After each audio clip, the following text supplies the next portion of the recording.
Il était une fois, dans un pays fort lointain, un jeune couple qui n'avait pas d'enfant et qui rêvait d'avoir une petite fille.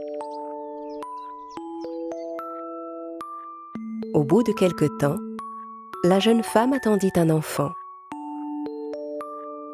Un jour, alors qu'elle regardait par la fenêtre, elle vit de belles réponses qui poussaient dans le jardin d'à côté.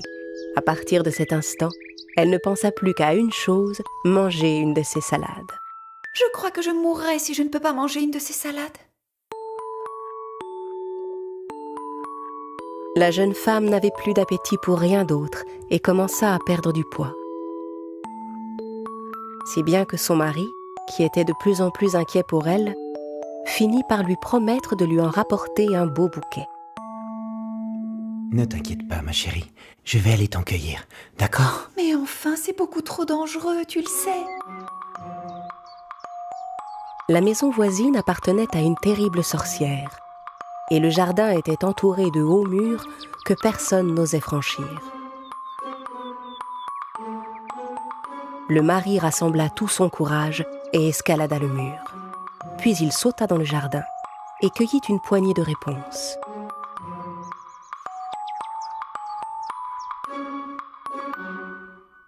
Sa femme mangea la salade avec grand appétit et commença à se sentir un peu mieux. Malheureusement, une poignée ne lui suffisait pas. Le lendemain, le mari retourna donc dans le jardin voisin. Mais cette fois, la sorcière l'attendait. Ça alors, comment osez-vous vous introduire sans permission dans mon jardin pour venir me voler mes réponses ? Ma femme est enceinte et depuis qu'elle a vu vos salades, elle ne veut plus rien manger d'autre. Vous auriez quand même pu me demander la permission, c'est la moindre des choses. C'est que nous avions peur. Je ne pensais pas que vous accepteriez, pardonnez-moi. Que je vous pardonne ? Mais, au contraire, vous méritez d'être puni. Si ma femme ne peut pas manger de vos salades, elle va dépérir et jamais nous n'aurons notre enfant.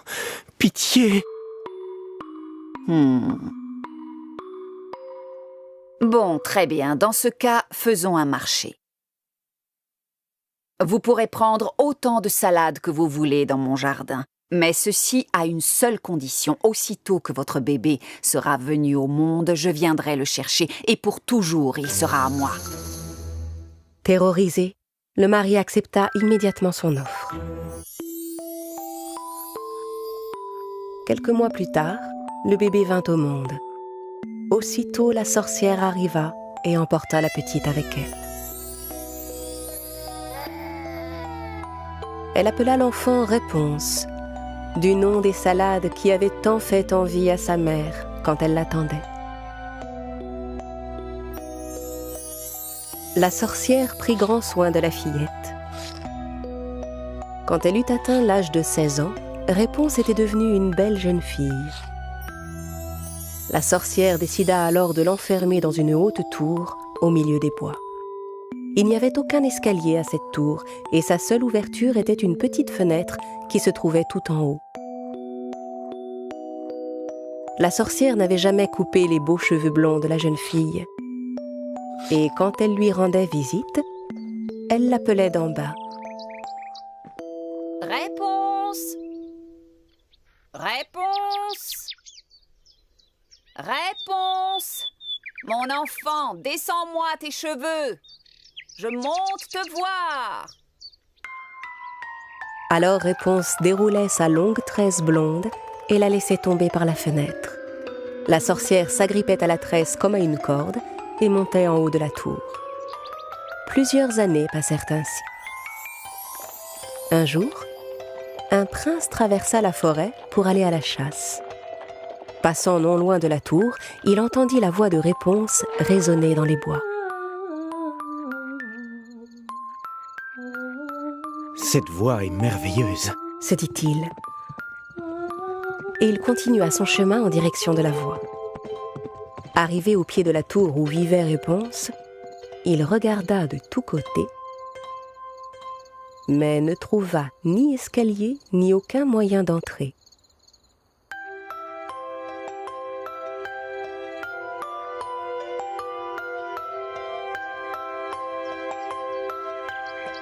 Subjugué par la beauté de la voix qu'il avait entendue, le prince revint chaque jour à la tour, sans jamais trouver comment y monter.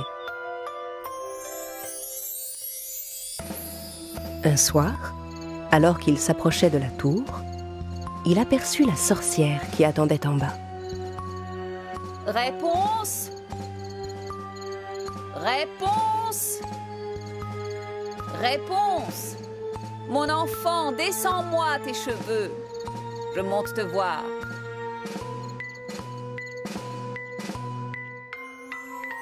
Alors Réponse déroula sa tresse blonde et la laissa tomber par la fenêtre. La sorcière s'agrippa aux cheveux et monta tout en haut de la tour.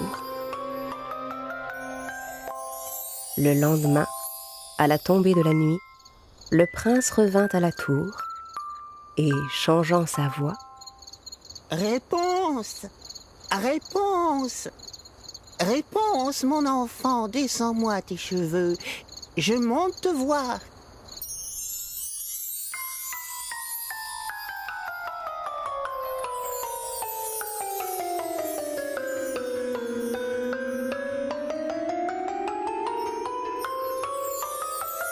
Voyant pour la première fois de sa vie quelqu'un d'autre que sa mère, Réponse fut d'abord un peu effrayée. « Vous n'êtes pas ma mère? Mais qu'est-ce que vous faites là ?» Vous n'avez aucune raison d'avoir peur. Je vous ai entendu chanter. Je suis tombé amoureux de votre voix. Je voulais simplement savoir à qui cette jolie voix appartenait. La jeune fille, touchée par les paroles du prince, fut aussitôt rassurée. Chaque soir, le prince revenait voir Réponse, sans que la sorcière s'en aperçoive. Et un beau jour, il lui fit enfin sa demande. Réponse, voulez-vous m'épouser? Réponse accepta avec joie la demande de son beau prétendant.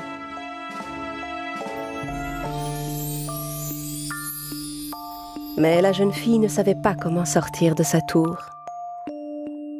Soudain, elle eut une idée. Elle demanda au prince de lui apporter un morceau de tissu à chacune de ses visites. En attachant les morceaux de tissu les uns aux autres, Réponse entreprit de fabriquer une corde. Mais un jour, alors qu'elle était un peu distraite, la jeune fille laissa échapper une parole qui la trahit. « Mère, comment se fait-il que le prince monte plus vite que vous ?» Comment? Quel prince? Quel prince? Alors la sorcière comprit que sa fille lui cachait quelque chose et entra dans une colère noire. Comment as-tu osé me trahir? Traîtresse, quand je pense que j'ai tout fait pour te protéger de tous les terribles dangers du monde. Incapable de contenir sa rage, la sorcière saisit les cheveux de Réponse et les coupa.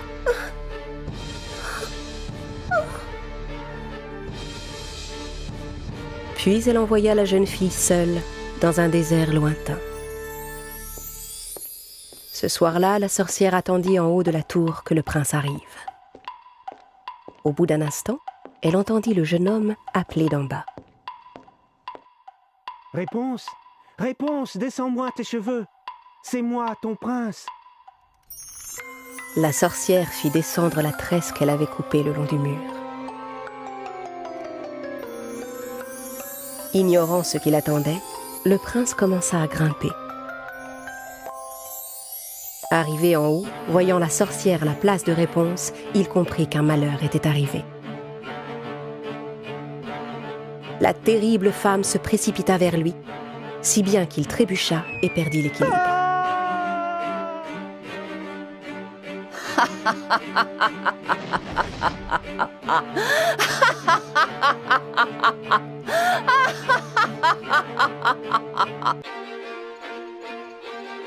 Tombé dans les buissons au pied de la tour, le prince resta en vie.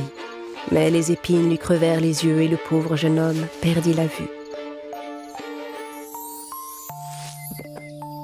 Le prince aveugle erra longtemps dans la forêt, les yeux pleins de larmes, à la recherche de réponses. Il se nourrissait de plantes et de fruits qu'il trouvait dans les bois. Il marcha si longtemps que ses pas finirent par le conduire dans le désert où Réponse vivait. C'est alors qu'une chose extraordinaire